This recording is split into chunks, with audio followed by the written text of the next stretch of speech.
I think we don't actually live in our lives as much as we think. That we don't live in our marriages or our relationships as much as we think, or our communities, or in the world as much as we think, or our jobs. I think we live in the conversation we have about our lives.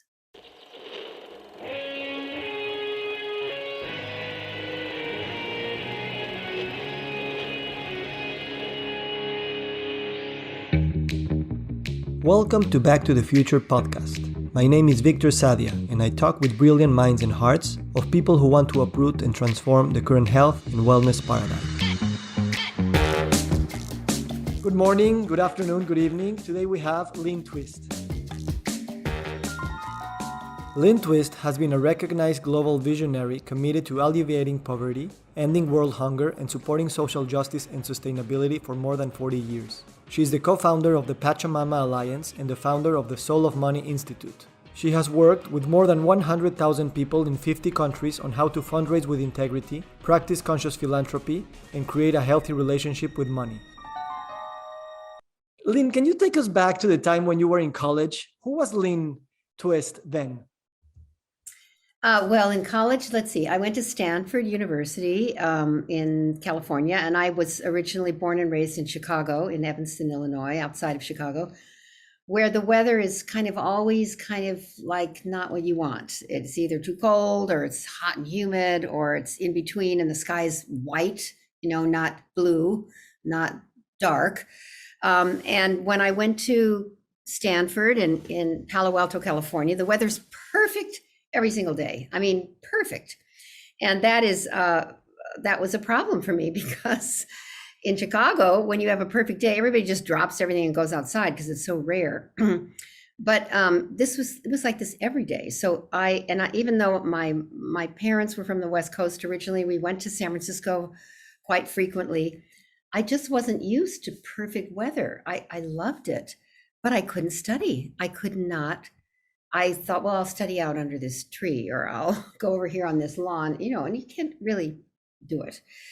So then I would, close my book and just be in the beauty of Palo Alto, and there were hills and bike trails and hiking trails. It was just like, well, I'll study tomorrow. Today's so gorgeous, I just have to be outside. But it was like that every single day. So in the very beginning, I couldn't manage how wonderful it was. Which is kind of an odd thing, but it took me a while to get with the program. No, this is the way it is here. Every day is absolutely gorgeous. The setting is absolutely fantastic. You just have to, this is it, rather than this is going to go away. And that's when I started, now when I look back on having this mindset of scarcity, that there's only, one or two gorgeous days. So you have to hoard them, hold on to them tight, because, otherwise you'll miss them. And I think that's a way of looking at life sometimes that we all have. We're having a wonderful moment in our marriage, or we're having we do a successful talk and it's fantastic, or we have a good laugh and we think, gosh, why isn't life always like this? Because I think we believe that, we're sort of destined to have to work harder, be better. And I must say, in college, that was the way it was for me. And although I must say I had a fantastic time at Stanford University, I loved it there. I got a great education. I went to Stanford in Italy and studied in Florence, one of the most beautiful cities on earth. And then I fell in love when I was in college. I met my life partner, my beloved. Some people don't do that early, or if they do, they fall for the wrong one, and then they have to fix it. But I fell madly in love with Bill Twist, who was at Stanford also, who is now, was then, and always will be the love of my life. So it turned out for me. College was where I found my groove, where I realized that I had something to offer, where I met my beloved. And I also, I was a very religious child, not really understanding religion exactly. I was Catholic, but it was kind of the way we did it. And when my father died when I was 13, I uh, Catholicism often breeds a lot of guilt, and I felt that it had to be my fault. How could my father just die? He died of a heart attack very suddenly. So I was sort of riddled with guilt, even though it made no sense. It doesn't need to make sense when you're a child. You just think it's your fault. But when I went to college, I found my groove. I found my voice to some extent, and was really pretty happy, pretty happy there. And going to Italy was just a gift. So I felt very, very, very, very fortunate. I started to realize in college, I think, how fortunate I actually am, was, and always will be.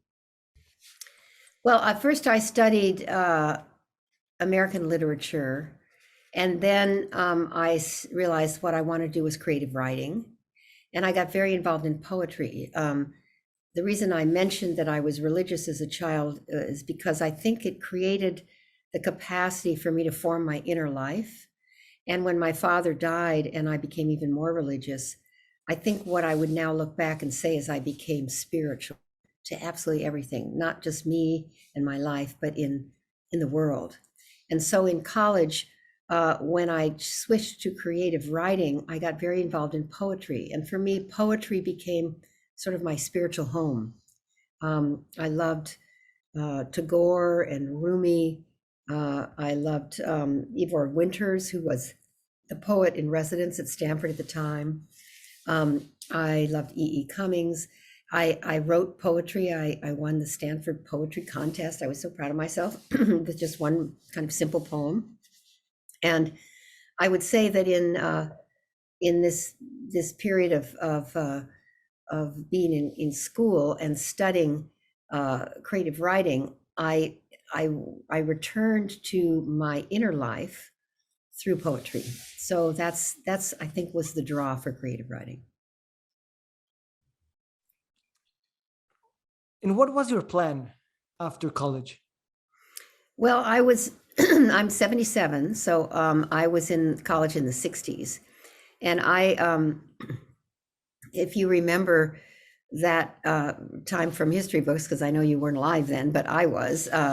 My freshman year of college, the president of the United States was John F. Kennedy, and just a month into my college freshman year, 2 months in, he was assassinated on November 22nd, and I'll never forget that because he was our president, even though I wasn't of voting age yet.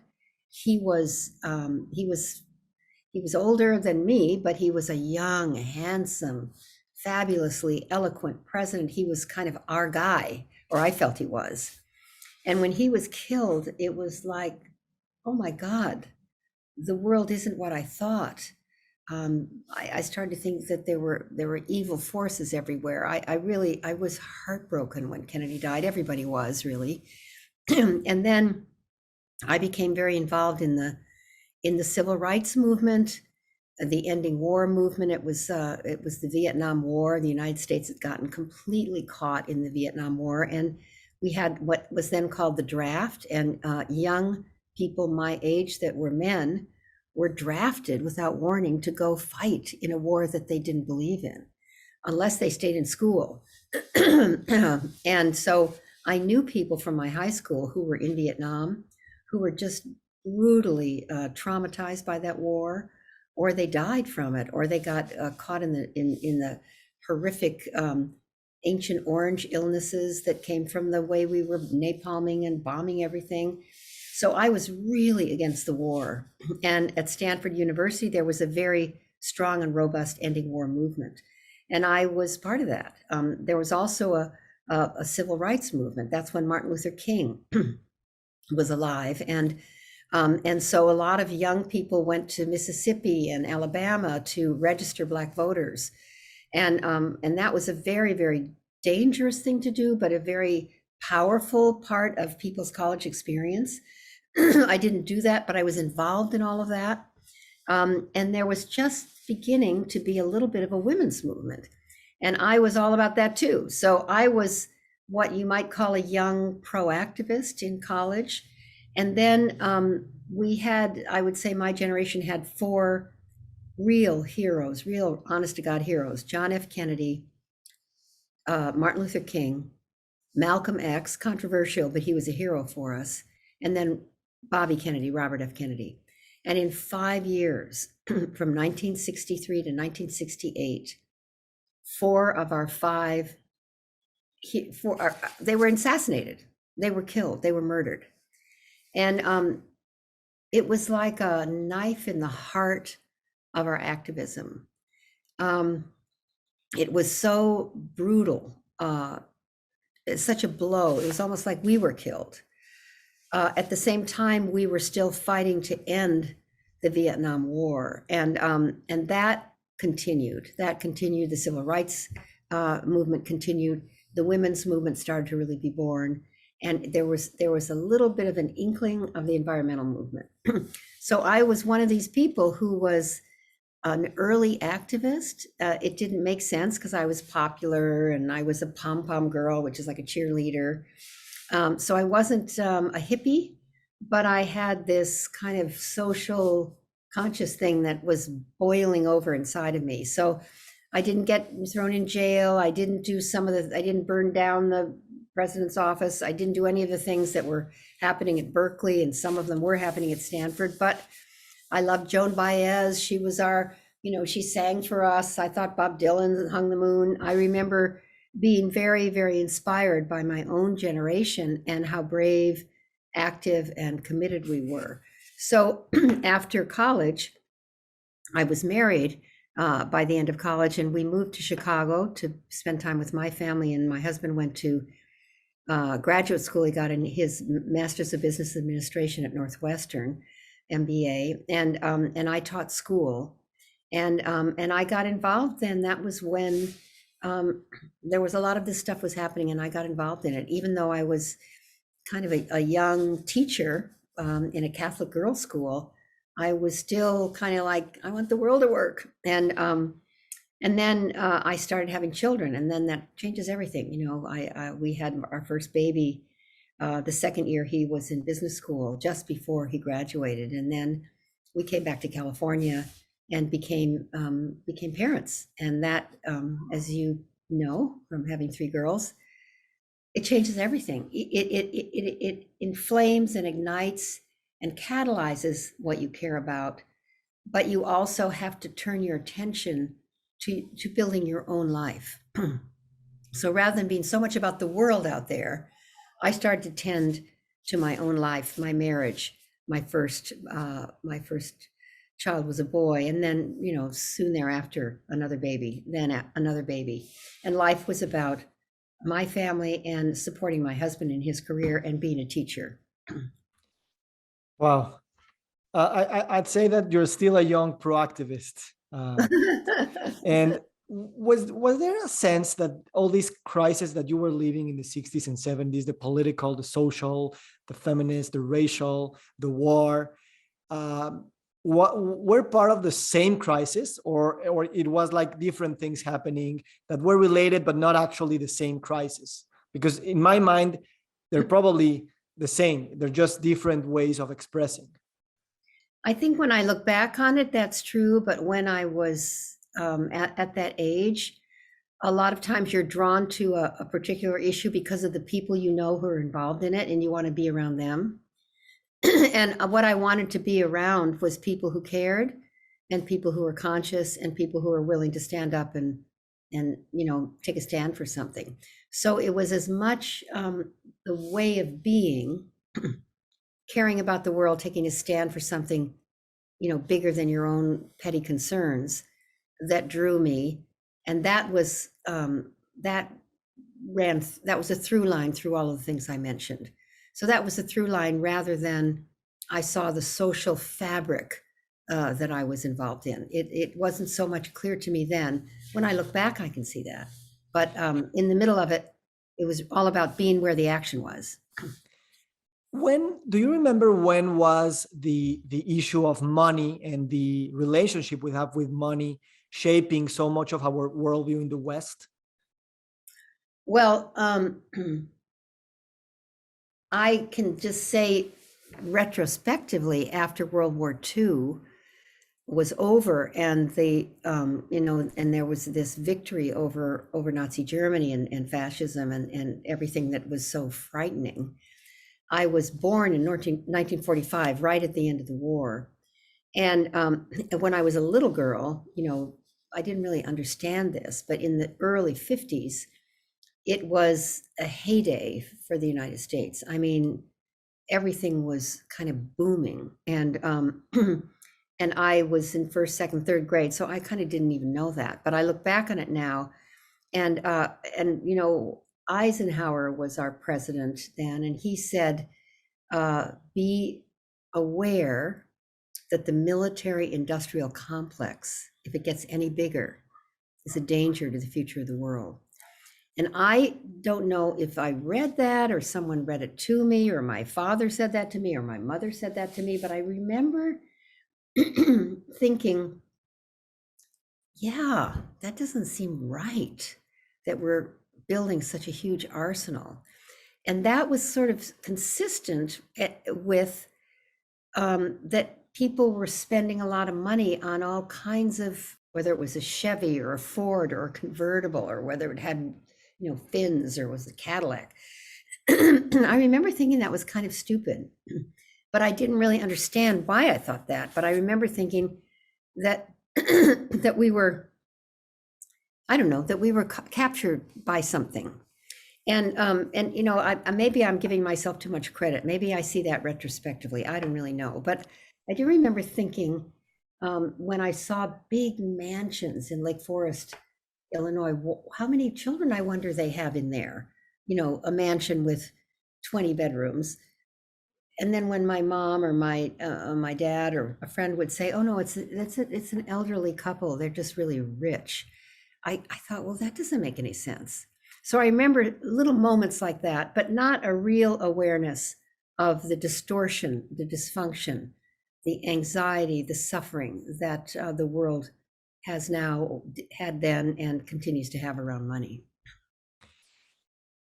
I have here a list of all the projects that you have co-created or have been very much involved, like, for example, the Hunger Project or the Pachamama Alliance or the Soul of Money Institute. You helped launch also the Cancer Story Project, which is now called Cancer Talks. And, to an outsider, that would feel that those are very different and separate topics and things to address. But, probably they're just, as we were saying, just probably the same. And it matters which worldview is creating those problems and which worldview we are trying to summon to try to, I wouldn't say even solve them, but at least work with them. Mm-hmm. I'm very interested because you've traveled to more than 50 countries: Ghana, Ethiopia, the Amazon, Bangladesh, India, Wall Street.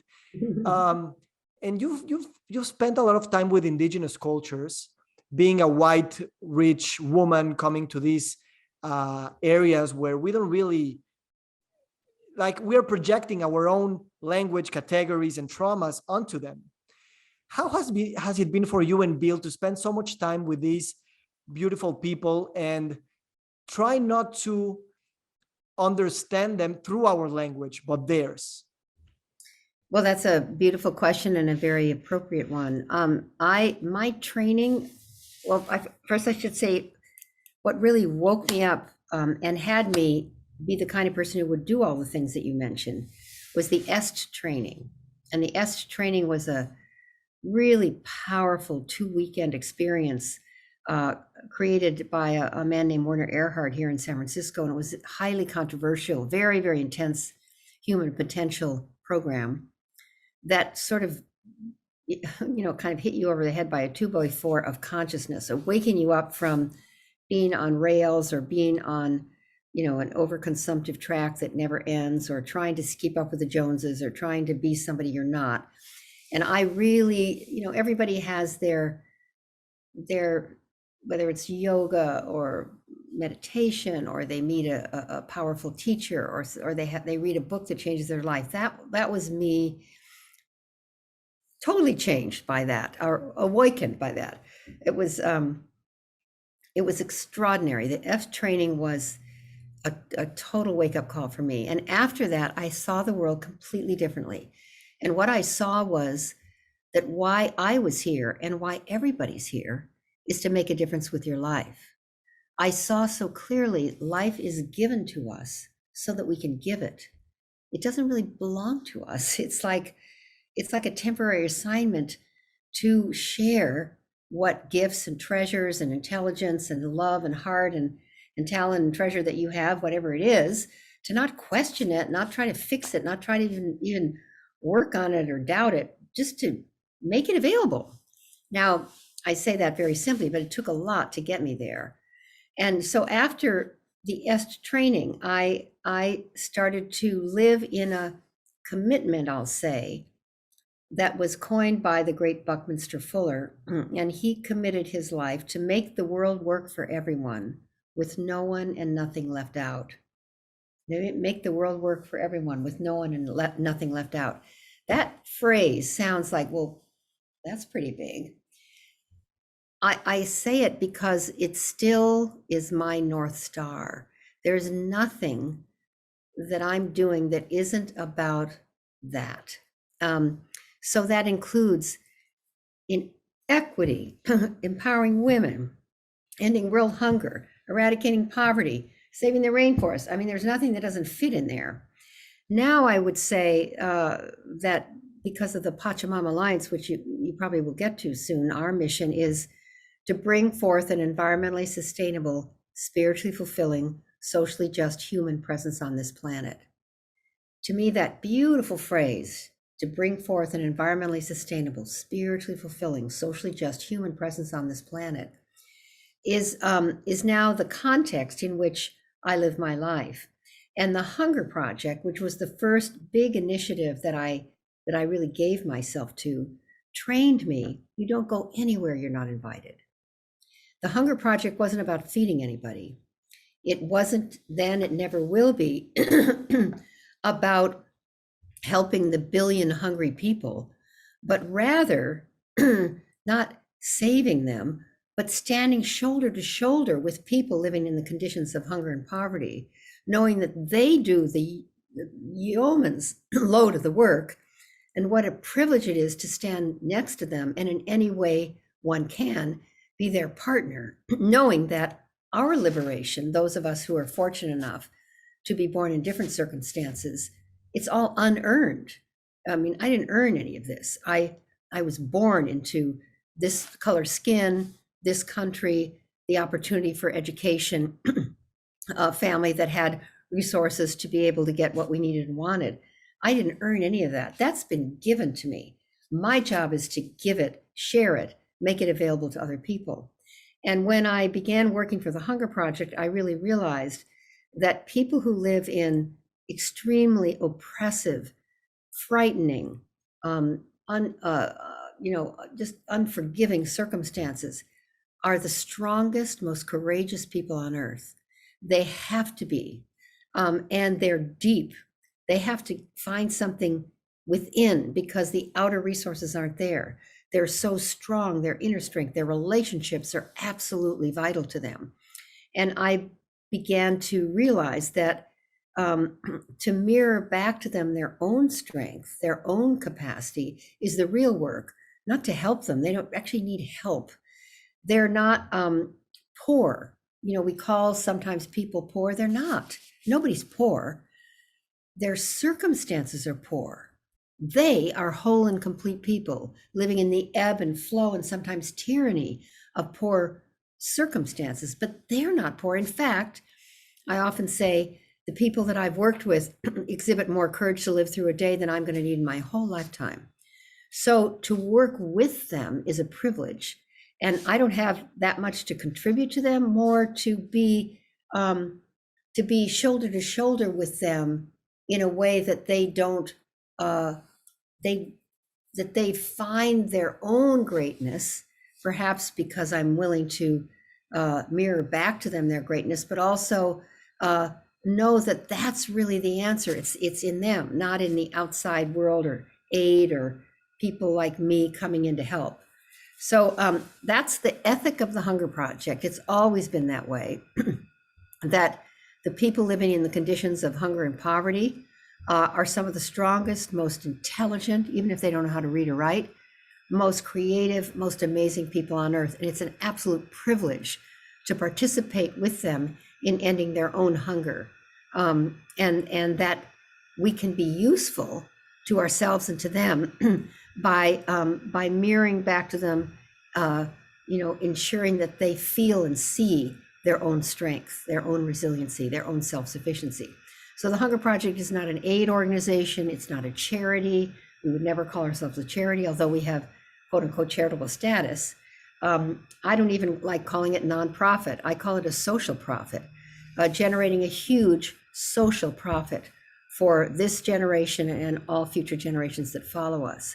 So that's the framework, that's the context, and the same thing with the people of the Amazon. In the sacred headwaters of the Amazon, the indigenous people who live there, who invited us there. We never would have gone if they'd not invited us. We had nothing to offer, but they invited us, or we didn't know we had anything to offer. And they said in the very beginning, if you're coming to help us, even though we invited you here, and particularly with the Hunger Project, I had this incredible training of understanding my role wasn't to be Lady Bountiful to come and help. No, my role was to be in co-equal partnership with people who are committed to ending their own hunger and support them in whatever way they ask or invite me to be useful to that quest.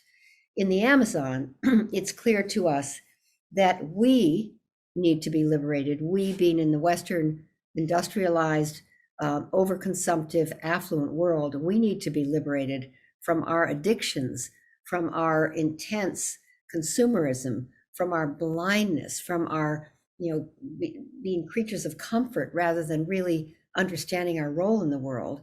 And the indigenous people are incredibly helpful in having us see that. And we can be helpful to them so that their encounter with the modern world doesn't wipe them out. And we can educate them about the weird thing called money, the economic system in which everybody's trapped, and be their partners in having them have not a crushing encounter with the modern world, but an empowering encounter with the modern world. So from the very beginning of the Hunger Project, it was about self-reliance and self-sufficiency for people living in hunger and poverty, and also self-reliance and self-sufficiency for people like us, because there's the front hand of the hand of hunger, which is malnutrition, malabsorptive hunger, starvation, tremendous physical suffering. The backhand of the hunger, the hand of hunger, is the hunger for meaning, the hunger to make a difference with our lives, the hunger to matter. That's the hunger in the affluent world. And these two hungers are the front and back of the same hand. They're one hunger. And they don't cause each other, they're not causal, but they're totally linked. And when we end our own hunger by being useful and making a difference with our lives, rather than accumulating more stuff and making more problems for the world and taking things farther and farther out of balance, we begin to end our own hunger, and we can be useful in ending the physical hunger of more than 1 billion people on the planet. Thank you, Lynne. What worries me is that this discourse, probably you can hear it all over the place in climate change, but in other crises too, which is this discourse of game over, it is too late. This, I guess, infects new imaginations, and it in a sense reminds us of our scarcity, and I think it hampers creativity and more regenerative resources that come from knowing that the problem is deep and we don't have to turn our backs to that. But at the same time, that feeling of meaning, of enoughness, I think it's important for us to not to design better solutions, but to enter a new state of being where we are in this interdependency with the people and with nature and everything. Mm-hmm. Yeah, well, I would say one of the great phrases that I think is really an important thing to remember is from Paul Hawken, the great ecologist and author, and just a genius. he says global warming is not happening to us, it's happening for us. It's feedback. And if you think of it as feedback, then my God, let's receive the feedback and make a course correction. Not only is it not too late, the feedback is so powerful now that even the people who are almost deafblind and dumb to it, denying it, there's no way to deny it any longer. And the mother, if you think of the earth as our mother, which is what Indigenous people consider the earth to be, they call her Pachamama. She will never destroy her creatures. She will only give us the feedback we need to be a better children of the earth. And it's not punishment exactly what's going on. It's feedback to make a change, make a break. The Indigenous people call the pandemic an announcement. They see it as a very, very powerful announcement in many iterations now. An announcement that we need to be humbled. We need to rethink who we are. We need to see we're part of the community of life. Even in this community of life are viruses, thousands of them. Every single minute, more are being born. They're here too. They're alive. There's spirit in every leaf. There's spirit in every branch. There's spirit in every apple. It's not just humans, and we share with the animals on this planet. So, to me, the game over, it's really game on. It's game on, which is what Paul says too. It's not game over, it's game on. Now we can really do it. Everybody's on the playing field now. The people who were saying, I'm not so sure about this, they're drowned out now by fires and floods and tsunamis and volcanic eruptions. You can't hear them anymore, thank goodness. And now the voice of the earth is speaking so loudly and so clearly that even the biggest companies on earth that have enormous power and millions of employees are seriously engaged with what they can do about global warming. They're not backing away from it anymore, and they're not greenwashing anymore. They can see how this is going to go if they don't step up. And rather than that being a horrible threat, the way it kind of used to be, or something so far away you could push it off for a while, it's now being able to see how this could go, how this could not end well, is a benefit now, because it's no longer theoretical. It's not just this, those bossy scientists. It's not just those environmentalists, those people who march. No, this is like, oh my God, this is real. This is the earth. This is the universe. This is God, if you will. This is the creator. This is what wants to happen, speaking so loudly that everything else is a din compared to it. Yeah. So I really feel that it's not game over. It's actually finally game on. Yeah, it's not that we are here and the ecosystem is over there. Is that, as you've said, we are the ecosystem. In that sense, I'd like to talk about two things: the need of mourning and grief, and also narrative. First, mourning.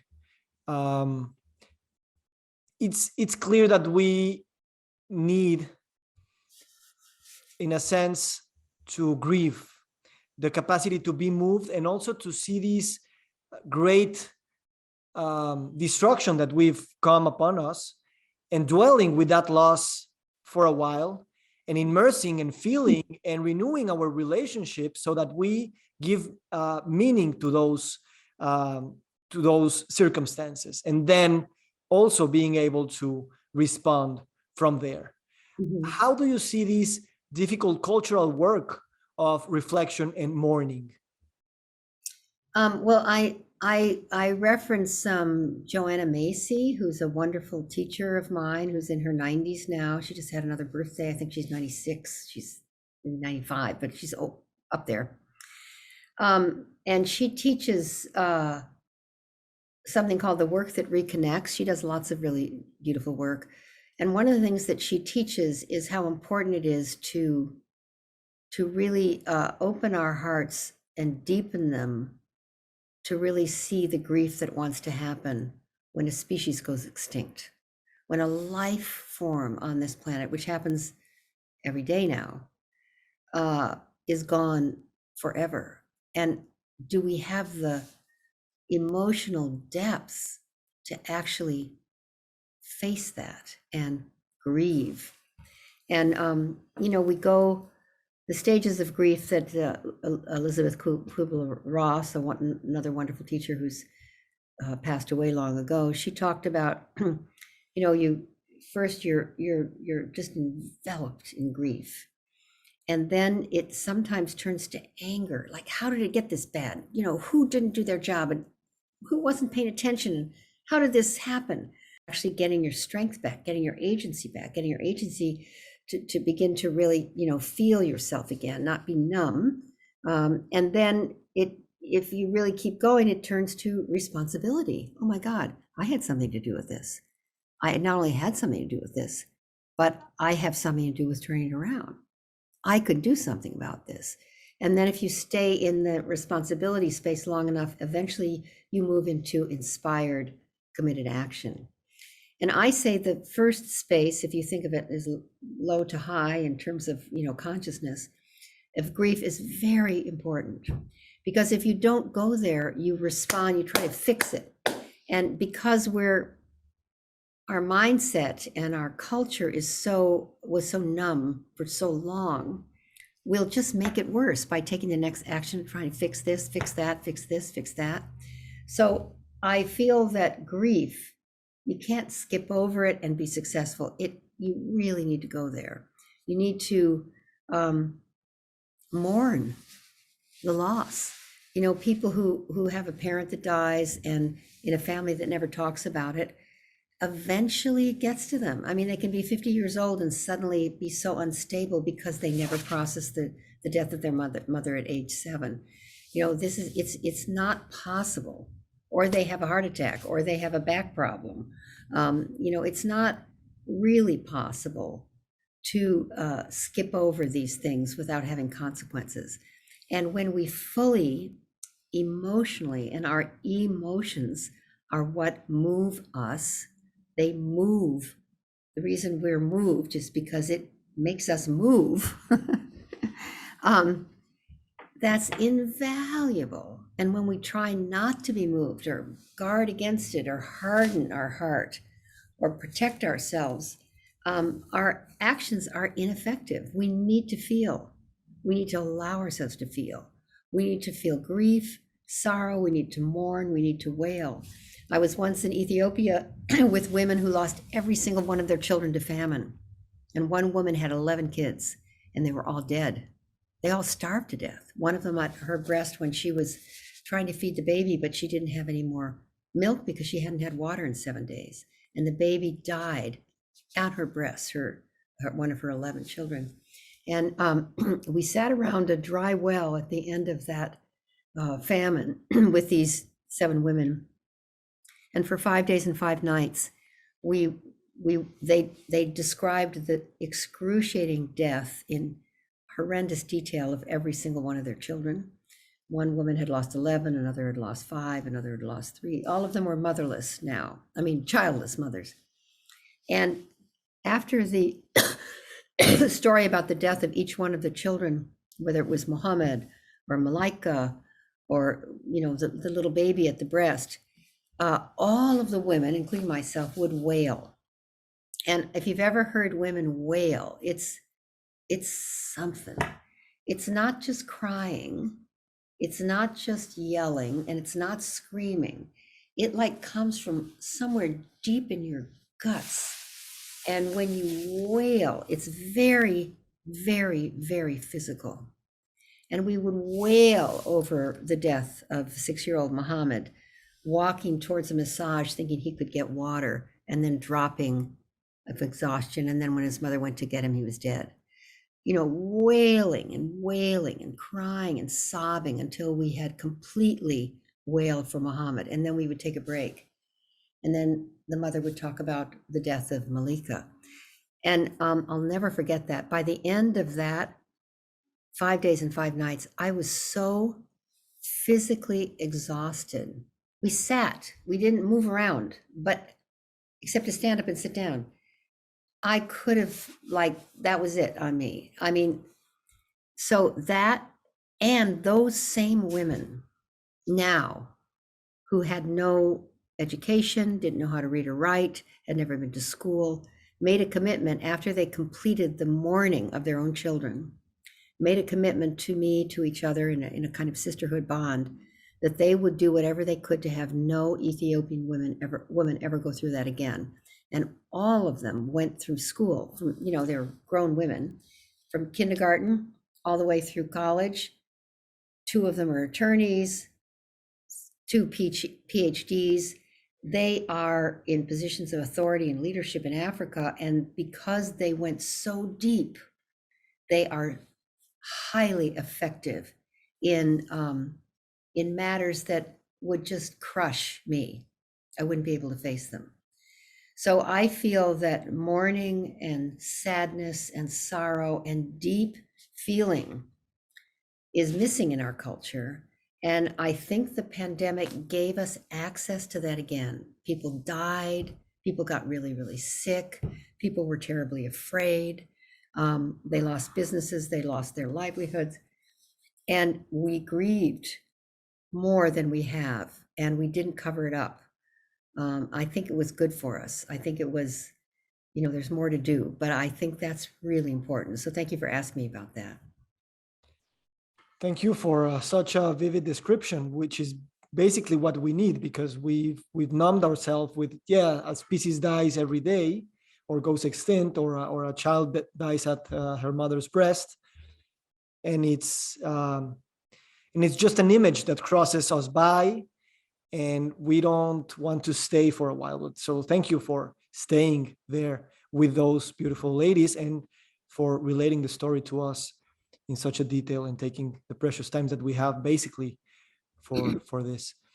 In that sense, I want to talk about narrative, because if we're trying to talk about environmental devastation, hunger, even cancer,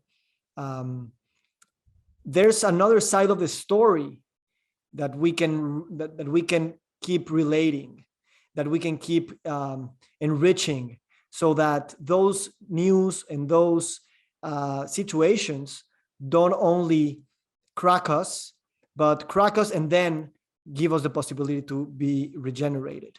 Mm-hmm.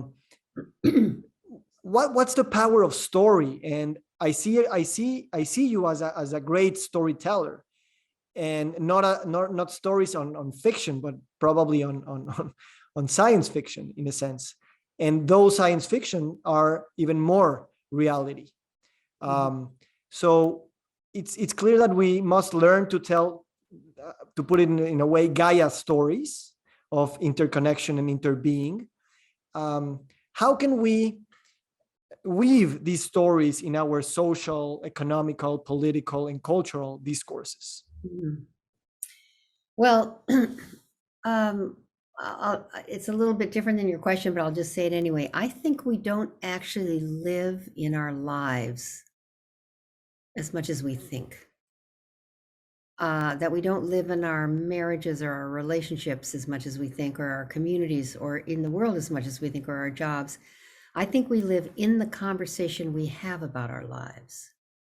I think we live in the conversation we have about our marriages and our partnerships.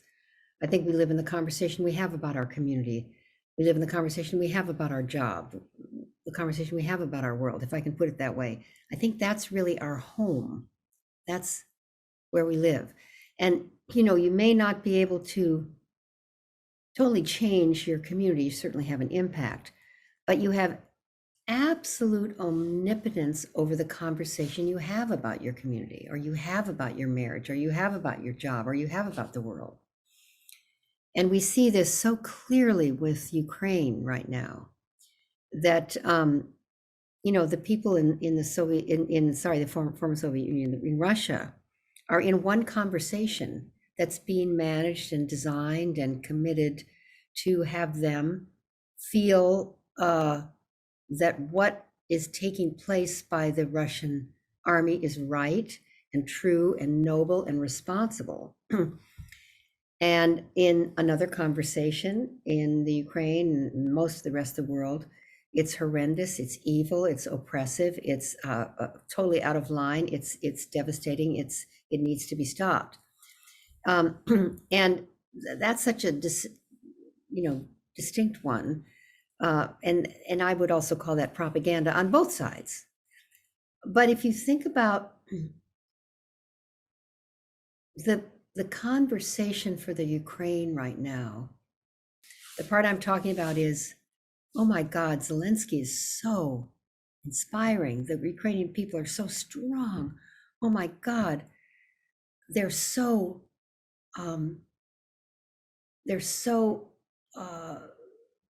courageous. Would I be that courageous in that situation?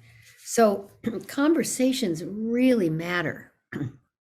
And when someone has cancer, Cheryl Buck's wonderful project, the kind of automatic always conversation that's in the world is, I have cancer, I'm going to die.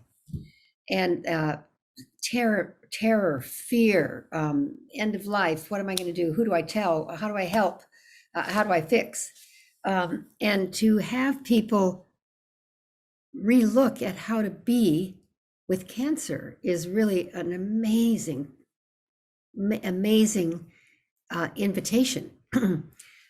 Because I think we all know people who've had a cancer scare, or they've had a cancer diagnosis, or they've completed cancer, and they look back and say, I don't wish it on anybody else, but it was one of the most powerful experiences of my life, and now I understand what it means to be alive. Now I have redesigned my whole life. I don't walk down the street and not see the flowers and not see the vividness of the day. I'm here like I never was before.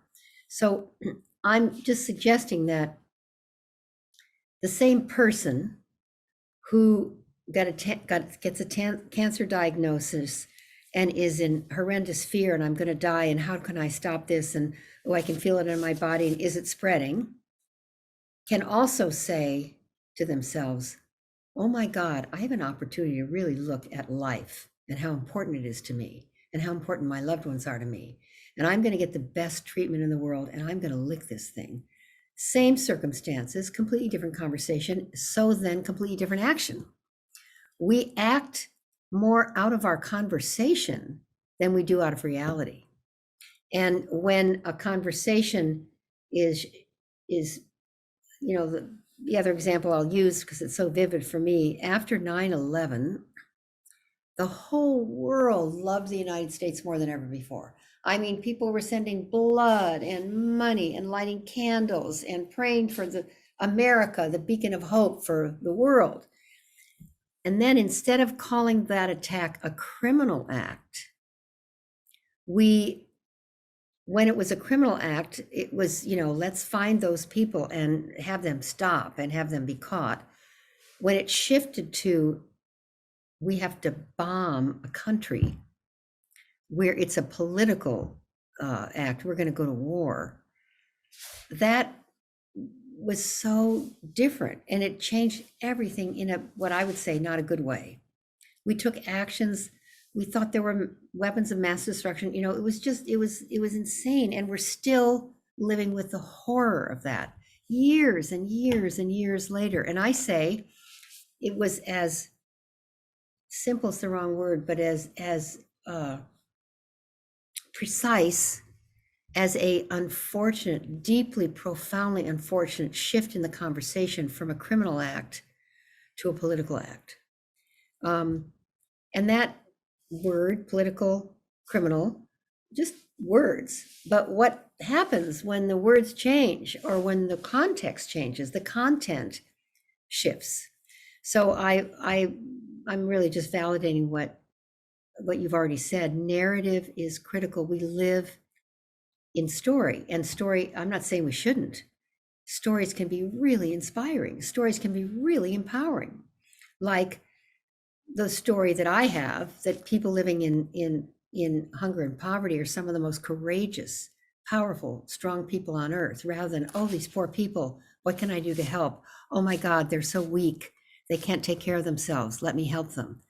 Those are two conversations. They create completely different action. And it's merely a conversation over which you have total power. So you could say the levers and dials of life are as much around the narrative or the conversation we choose to live in as they are in what we think is the reality. Thank you so much, Lynne. I'm very interested in the narrative of war that really permeates all of the wars that we want to fight. And I guess that we must find another way of relating that story of moving forward. Now I want to talk about, to begin wrapping up this conversation, you're writing a new book, which I can be more excited about. Can you tell us about it, please? Well, it's called Living a Committed Life, Finding Freedom and Fulfillment in a Purpose Larger Than Yourself.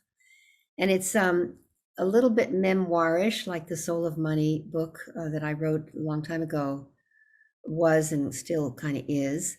But it's more about the people and places that I've encountered in the life that I've been given that have demonstrated the power of living a committed life. And when I say that, I mean that if your life is about, doing well enough so that you can retire by 55 and play golf, that gives you, there's nothing wrong with that kind of a life. I'm suggesting that we're here for more than that. And everybody is, not just that person who chooses that, they are too. And that this is an epic period of history. Maybe every period is, I don't know. I wasn't alive, or maybe I was, but I didn't know it, or I'm not aware of it now. And it's epic. It's epic. I mean, really decisive. The from 2020 to 2030, a lot of big things are being decided by the universe. And it's such a privilege to be alive right now and to give your life over to something larger than itself. So it's not about you and whether or not people like you or whether or not you're doing it right. No, just do it. Because the world is calling for our participation. The world is calling for your treasure, your talent, your uniqueness. There's this wonderful thing I like to remind us, that there's nobody who's ever lived that has, or living now, or ever will live, that has your fingerprint. Nobody. Or your eye pigmentation. Nobody. Or the timbre of your voice. You, Victor. Nobody ever has lived or ever will live or is living that has exactly that fingerprint, that eye pigmentation, that voice timbre. That's why all these, security identifications things work. So what are you going to do with that? Really, what are you going to do with that? You're the only one ever that will have what you have to give. And so what a gift to be alive at a time when you can live the most meaningful life any generation has ever lived. We're in a very difficult, challenging time, so that the choices we make impact the future of life for the next 1,000 years. What a privilege! Not a burden. How ennobling are our choices, that we really can make that kind of a difference. My God, what a joy! And Joanna Macy says, she's so great. She says, I'm so excited. She's 90 something, I think she's 96.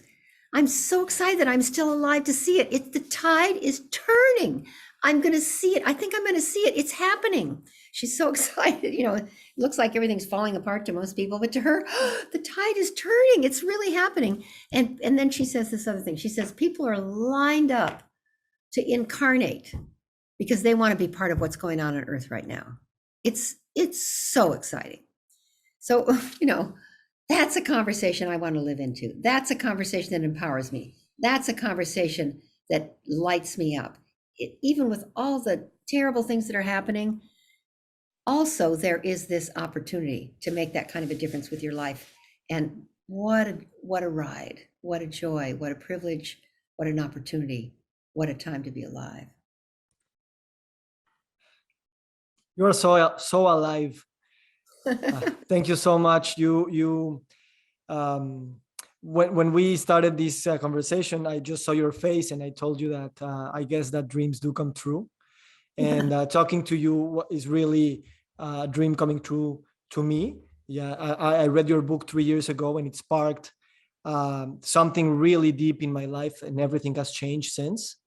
And I just want to appreciate, as you say, what you appreciate appreciates, and keep with this flow of gratefulness and awe and celebration that we are here and that we are connected through words, through feelings, through our molecules that are shared. Lynne, thank you so much for this beautiful conversation. And I can't wait to read your book and hear you speak. And just know that you are out there walking around and making this world as beautiful as it is. Thank you. Thank you, Victor. Have a great day.